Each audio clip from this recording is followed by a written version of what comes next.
Chapter 22. Elee Leaves and the Haunting Past. Elee decided to leave, even though she had nowhere to go and no means to support herself.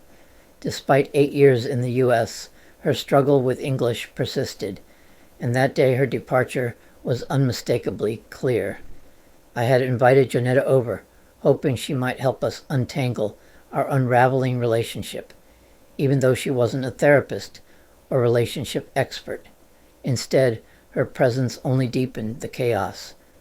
For months, silence had settled between Elee and me like an impenetrable fog. I wasn't sure she still cared about our marriage. Perhaps I had grown indifferent too. Then Jonetta's question shattered the tension. "Do you love her?" The air cracked. Under the weight of the moment, I admitted, "I don't think I do."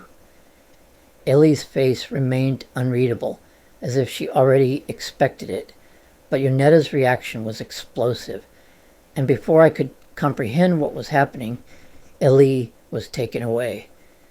In hindsight, I should have seen it coming. We never talked about our problems.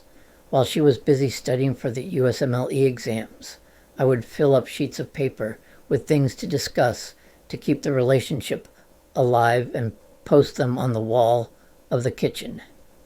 Jonetta had no knowledge of how long and hard I had tried to work on our problems. It had gotten to the point where literally every day for the past year and a half I repeated the words that it didn't seem like Elee cared that the love was dying. When Elee said she is an alone woman in America, Jonetta heard something that suggested that Elee should go to the domestic violence shelter. Elee got the impression that if she took out a domestic violence protective order, she could get into Section 8 housing. To Elee's credit, when they pulled up my criminal history, she rejected and refused to mention that at all in court. To this day, she has remained passionately angry at Anna, the court system, my lawyer, everyone involved. She had to come up with a reason why she was upset and needed a domestic violence protection order. The only thing I remember seeing was that I mentioned the Trump Muslim bans and how her family couldn't visit. It was almost funny to see that on the document in court. After trying to get Elee to talk, I went to a protest gathering in downtown Chapel Hill and spoke about my wife from Iran and how her family can't visit. She knew I had not voted for this president, and I vehemently opposed the ban. It was also strange to realize that she knew where I was, but I had no idea where she was. I was thinking that all she had to do was say that she didn't want me to visit. That was not what she wanted. She just wanted to pretend for the next 12 or 18 months that we were not seeing each other. I haven't discussed it yet, but I had begun trauma therapy, and I was beginning to look at returning to clinical social work. Elee knew this and supported me. I said, "Don't you see how this makes me look?" It looks like I could have done the things that Anna alleged. She didn't seem to be able to appreciate how standing in a courtroom made me feel. Of course, she invited me to visit. She had no reason to fear me. "Just pretend for a little while," she said. Past trauma and marriage. Flashback to the early days of our marriage. Sexuality brought with it reminders of my past. Sometimes as a guy, one can feel like one is a willing participant in an event. Things had happened long before I met Elee. In early 2001, someone who I had been dating had jokingly spoke of having a gun, and she was a prison guard.